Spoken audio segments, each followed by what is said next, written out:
Hi, YC. We're going to talk about commandment number 4, which we are going to call Listen to the Elders. On page 1819 of our small catechism with African descent reflections, we find that the fourth commandment is properly translated, honor your father and mother, or if you have an old Bible, honor thy father and mother. But really this is about elders. It's not just about our mom and dad, if mom and dad is part of our life. It's about the adults in our life and who we listen to and who gives us influence. Let's get honest for a moment. Listening to our parents or listening to our grandparents or the people who love us and care about us, the people who we see the most, is kind of obnoxious and frustrating. You've reached a point in your life at age 12, 13, 14. By the way, this is totally natural. It happens to every human on the planet.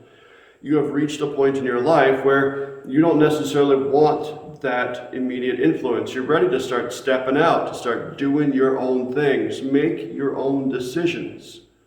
Maybe about your time, about your money, maybe about what you do or who you hang out with. You want to have some say because up to this point you've been in elementary school where teachers and principals and parents and pastors and all of these adults in your life have been telling you what to do.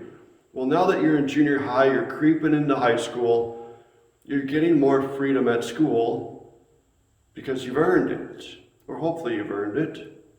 You might start getting a little bit more freedom at home, but not enough. And so a natural inclination when we get to this point is we're going to get frustrated, we're going to get disappointed, and we are going to start revolting and rebelling. Totally natural. This is just part of the human cycle. Part of our revolting and part of our rebelling is that we will not listen to our parents quite as much, or our grandparents, or our loved ones, the people who care about us the most, who we see the most. We start to ignore them a little bit. But here's the thing. Here's the secret thing that we don't want to tell anybody. We still like having adults around. Because we also know that as much as we really need our independence, and we genuinely need independence when we are 12, 13, 14, creeping up into 17, 18 years old. We want to start testing those waters and those boundaries. We want to know what it's like, but we also kind of like the boundaries. It's kind of nice to know that we have safe places to go when we step a little too far, that we can always pull back and there will be someone there. So we revolt, we rebel against our parents, our loved ones, our grandparents, maybe a really great teacher who we're close to, but we've been around them too long. We don't want to hear their voice anymore, so we go looking for new voices. Here's where it gets muddy. Because we have all this independence that we want to live out, and because we want to be able to make our own decisions, and because we want to hear words that affirm who we are already, we might, in our opportunities and hopes of stepping out into this new independence, we might start being influenced by voices from people older than us who sound really good because they say all the words that we need to hear, because they affirm who we are in this particular moment, and they want us to feel like we have independence, but they might start shaping us and saying words that change our thoughts about how we see others. What am I talking about? At age 12, 13, 14, 15 years old, you are at the prime age for people to start recruiting you into hate groups. People may try to recruit you to consider drugs and alcohol on a more regular basis. You are at the prime age right now, especially if you have a small circle of friends, that you might be recruited by others to do illicit behavior or try illicit experimental drugs, alcohol, those sorts of things.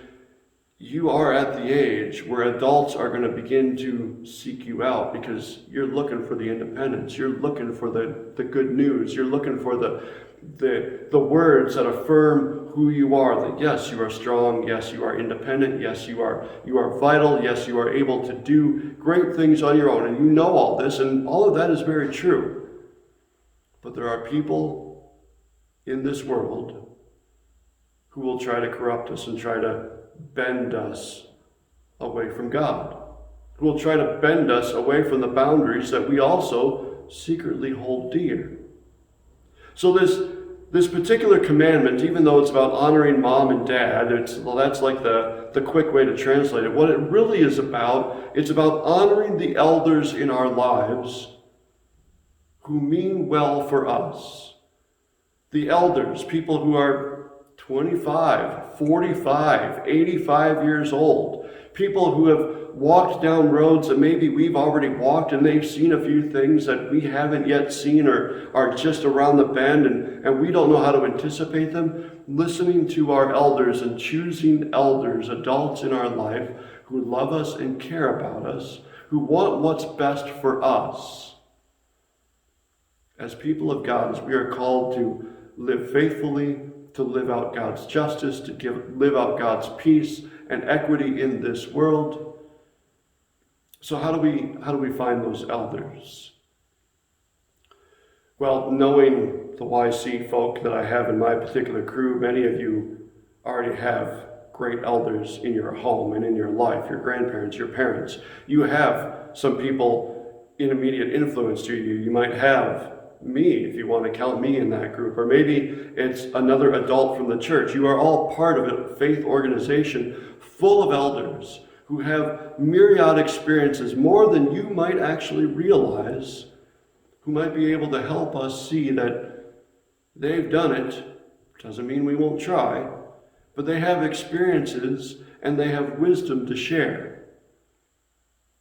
Elders come in all forms and shapes and sizes, and the great thing about humanity is we have so many incredible stories if we can just find a way to hear them and to share them.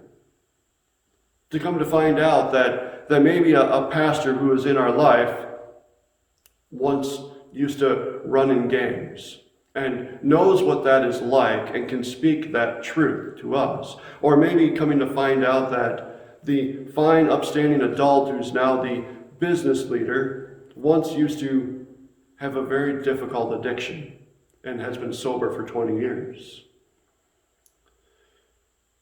Elders in our life have walked some incredible roads and some incredible paths, and they have done the same thing that you have. They have fought for independence. They have fought to push back the boundaries. They have fought to be themselves.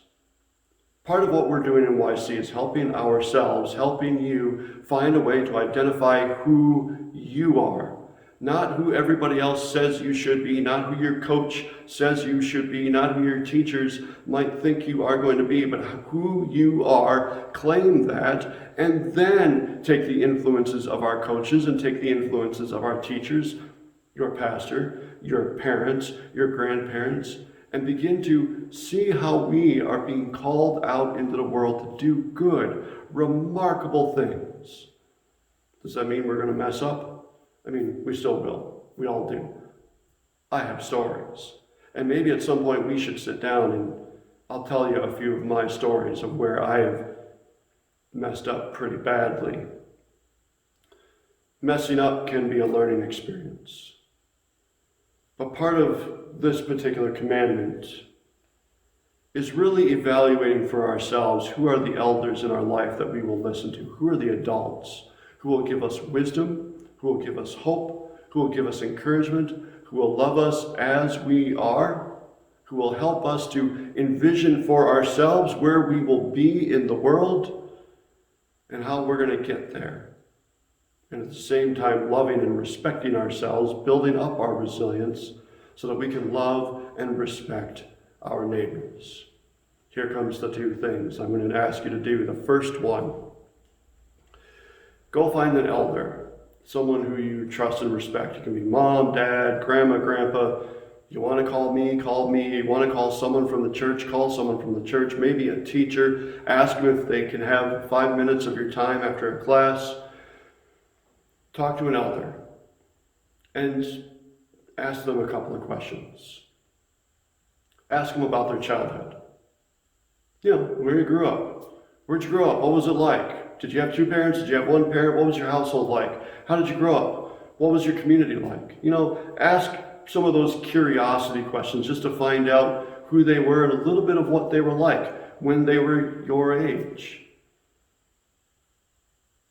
And then maybe ask them what they wonder about. Ask them what they hope for themselves.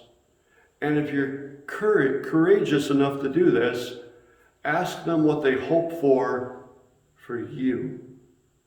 Because if this is an elder who you trust and you respect and you love, they trust and respect and love you. They already have hopes and dreams for you. Not concrete ones, but they think about you, and if they're part of a faith community, they're probably praying for you. So if you have that courage within you and you feel safe in that relationship, ask them, what do they hope for you? And then I want you to take a prayer book, take that prayer journal, find that blank page again, and I want you to sit down with those answers that you've now gotten from your elder, or 2 or 3 elders. If you want to make this a project, go for it.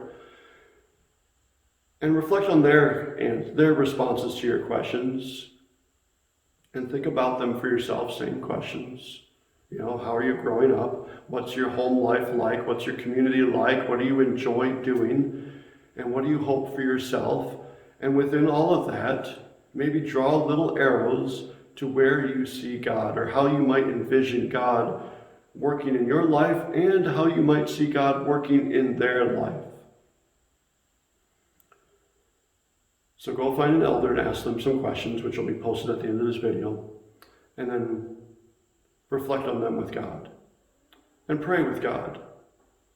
Pray with God to give God thanks that you have independence, you have strength, you have courage, you have the ability to step out into the world, and don't do this one out loud, but maybe give a little bit of thanks for the elders in your life who love you, who care about you and provide boundaries for you, even if you don't like them. Because they want what's best for you. They want you to be the best, most vibrant, most successful adult you can be. Give a little thanks, and we'll talk again soon.